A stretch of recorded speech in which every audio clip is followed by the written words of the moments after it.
నమస్తే అండి. యూట్యూబ్ ప్రేక్షకులకు నా యొక్క నమస్కారాలు. ఈ మరుగుమందు చూసారా అండి? మరుగుమందులో రెండు రకాలు ఉంటాయి. మనకు ఒకటి వచ్చేసి తినే తాగే దాంట్లో పెట్టేది, అంటే అది కడుపుకు పెట్టేదన్నమాట. అది మనం అన్నంలో, కూరలో, చికెన్లో, మటన్లో, జ్యూస్లో, స్వీట్లో, కూల్ డ్రింక్లో అది పెట్టచ్చు. అంటే తినే తాగే దాంట్లో పెట్టాలి. అది కడుపుకు పెట్టేది వస్తుంది. ఇక రెండోది మనకు బట్టలకు, చెప్పులకు, తలకు, వంటికి ఏదో ఒక భాగాన పూసే మరుగుమందు వస్తుంది అనమాట. అది లిక్విడ్ వస్తుంది.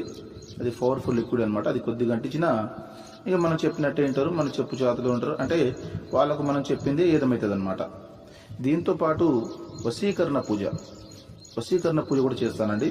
చాలా సంవత్సరాల నుంచి చెడిపోయిన భార్యాభర్తలు కానీ, ప్రేమికులు కానీ, పిల్లలు కానీ, ఎవరైనా కానీ చాలా సంవత్సరాల నుంచి చెడిపోయిన వాళ్ళని పీర్ల ద్వారా, వాళ్ళ ఫోటోల ద్వారా నేను వశీకరణ పూజ చేస్తాను. వశీకరణ పూజ చేసి వాళ్ళని దగ్గర చేస్తాను. నాకు చాలామంది చెప్పారు, గురుగారు వాళ్ళ కాడ వీళ్ళ కాడ తీసుకుని